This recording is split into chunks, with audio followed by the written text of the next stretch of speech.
નમસ્કાર દોસ્તો. આજે આપણે એક કાઉન્સલરની નજરે જ્યારે કોઈ પણ વ્યક્તિ કે કોઈ પણ ક્લાયન્ટ આપણી જોડે આવે ને ત્યારે એક કાઉન્સલરની નજરે તેને પંચકોશ, જે અન્નમય, પ્રાણમય, મનોમય, વિજ્ઞાનમય અને આનંદમય જે પંચકોશ છે તેના અ, દ્રષ્ટિકોણથી આપણે કઈ રીતે ક્લાયન્ટને પ્રશ્નો પૂછી શકીએ અને તેના જવાબો મેળવીને તેનું કેવી રીતે નિદાન કરી શકીએ, તેનું આપણે કઈ રીતે તેનું સમાધાન કરી શકીએ તેની માનસિક સમસ્યાનું, તેની આપણે આજે વાત કરવાના છીએ. તો જેમ આપણે તૈત્તરીય ઉપનિષદ કે બીજા કોઈ પણ ઉપનિષદમાં કીધું છે પંચકોશ વિશે, કે પંચકોશ એક પ્યાજના પડ જેવું છે. પ્યાજ એટલે લગભગ ડુંગળીના પડ જેવું છે, જે એક પછી એક અંદર એના સ્તર જડાયેલા છે એમ. સૌથી બહારનું સ્તર છે અન્નમય, પછી અંદરનું પ્રાણમય, પછી મનોમય, વિજ્ઞાનમય અને સૌથી અંદરનું કોરનું સ્તર છે આનંદમય. તો આ રીતે આપણે પ્રશ્નો કેવી રીતે પૂછી શકીએ? તો અન્નમયની વાત છે તો અન્નમયમાં જે બાહ્ય શરીર છે, જે આપણો દેખાવ છે, તેના વિશે વાત થાય છે. તો તેમાં શું તપાસ કરી શકીએ? તો ઊંઘની પેટર્ન, ખોરાકની આદતો, શારીરિક આળસ કે દુખાવો, તેની આપણે આમાં તપાસ કરી શકીએ અને ક્લાયન્ટને કેવા પ્રશ્નો પૂછી શકીએ. આપણે આ એક એક્ઝામ્પલ છે કે તમારી ઊંઘ કેવી છે, તમને કેવા ને કેટલા સમયે ખોરાક લો છો અને કેવો ખોરાક લો છો. ખોરાક અન્નમય કોષ માટે ખૂબ જ મહત્વની ભૂમિકા ભજવે છે.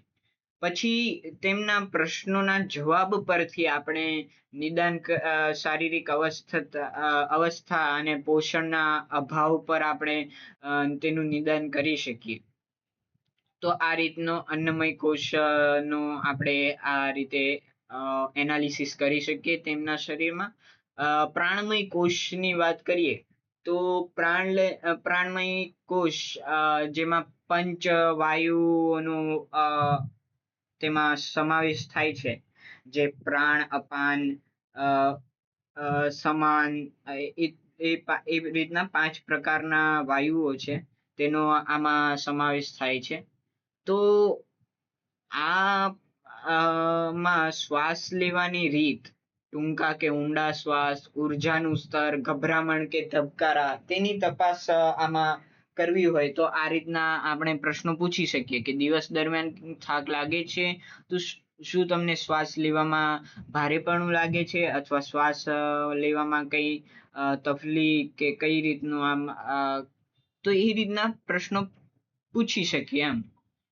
તેનાથી આપણે કઈ નિદાન તરફ, કયા ઓબ્ઝર્વેશન તરફ જઈ શકીએ કે બ્લોક થયેલી ઉર્જા અથવા સ્ટ્રેસ લેવલ તેનું માપી શકાય, કે ચિંતાની જે લેવલ છે, તણાવનું લેવલ એ કેટલું છે, તેને આપણે માપી શકાય. પછી મનોમય કોષ, જે આપણા મન ઉપર વધારે કાર્ય કરે છે, જે મૂડ સ્વિંગ્સ, નકારાત્મક વિચારો, જૂની યાદો અથવા આઘાત ઉપર આનો તપાસ થાય છે. અને આપણે ક્લાયન્ટને એવા પ્રશ્નો પૂછી શકીએ કે તમને વારંવાર કેવા વિચારો આવે છે, કઈ વાત તમને વધુ પરેશાન કરે છે, અથવા તેમના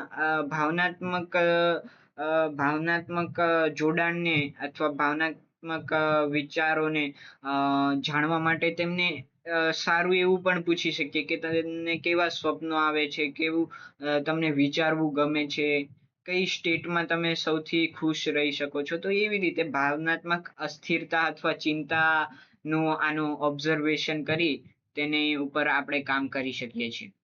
પછી છે વિજ્ઞાનમય કોષ, જે તર્ક વિતર્ક અને બુદ્ધિ અને જ્ઞાન ઉપર ચાલતો આ કોષ છે, જે નિર્ણય લેવામાં મૂંઝવણ, ખોટી માન્યતાઓ, જીવન પ્રત્યેનો દ્રષ્ટિકોણ, એ બધાનો આપણે તપાસ કરી શકીએ. એમાં આપણે જીવનના લક્ષ્યો વિશે તમારી સ્પષ્ટતા કેટલી છે, શું તમે તમારી સમસ્યાના કારણને સમજી શકો છો? આ બધા પ્રશ્નો પૂછી શકીએ છીએ. તેનાથી આપણે કોગ્નિટિવ જે જ્ઞાનાત્મક અથવા વિચારાત્મક તેમનું છે કે ભ્રમ શું છે અને સમજણનો અભાવ શું છે તેને આપણે જાણી શકીએ છીએ.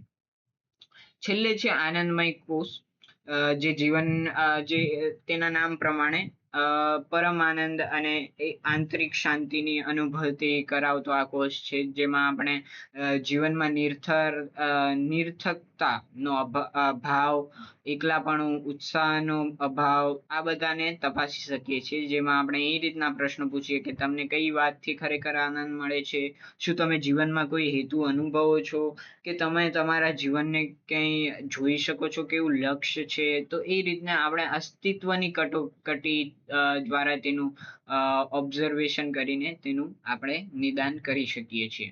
તો આ રીતે એક કાઉન્સલરની દ્રષ્ટિએ કોઈ ક્લાયન્ટની સમસ્યાને આપણે પંચકોશાત્મક રીતે કઈ રીતે જોઈ, તેવો મારો એક નવો વિચાર તમને કેવો લાગ્યો તમે કમેન્ટમાં જરૂર કહેજો. તમારા અભિપ્રાયો જરૂર જણાવજો.